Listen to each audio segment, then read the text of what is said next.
Moving on now, NATO members have sent billions of dollars worth of weapons and equipment into Ukraine to help it fight back against Russia. But for many European countries, the war has strained already depleted weapons stockpiles. Germany's armed forces only have around 20,000 high explosives artillery shells left.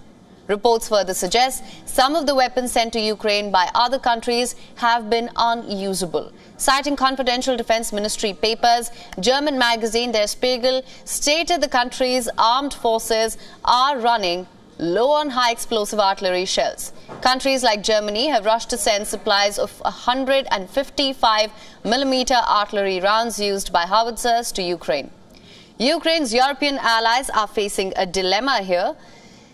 Do they keep sending their stocks of weapons to Ukraine and potentially increase their own vulnerability to a Russian attack? On the other hand, if they hold back to what is left to protect their homeland, they risk the possibility that makes a Russian victory in Ukraine more likely.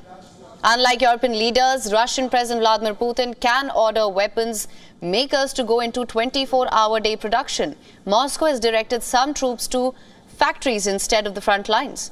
Russia has a track record of reconstituting its military every few years, like moves against Georgia in 2008 and the 2014 annexation of the Crimean peninsula.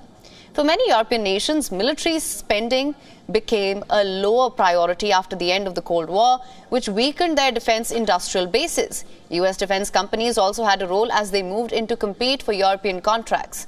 German military reportedly needs to build up an inventory of some 230,000 shells by 2031 to comply with NATO goals to have enough artillery to withstand a 30-day combat.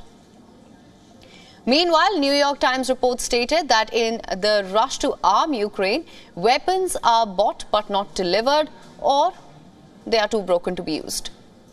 Ukraine has paid contractors hundreds of millions of dollars for weapons that have not been delivered. Some of the much publicized arms donated by allies have been so worn out that they were deemed fit only to be cannibalized for spare parts.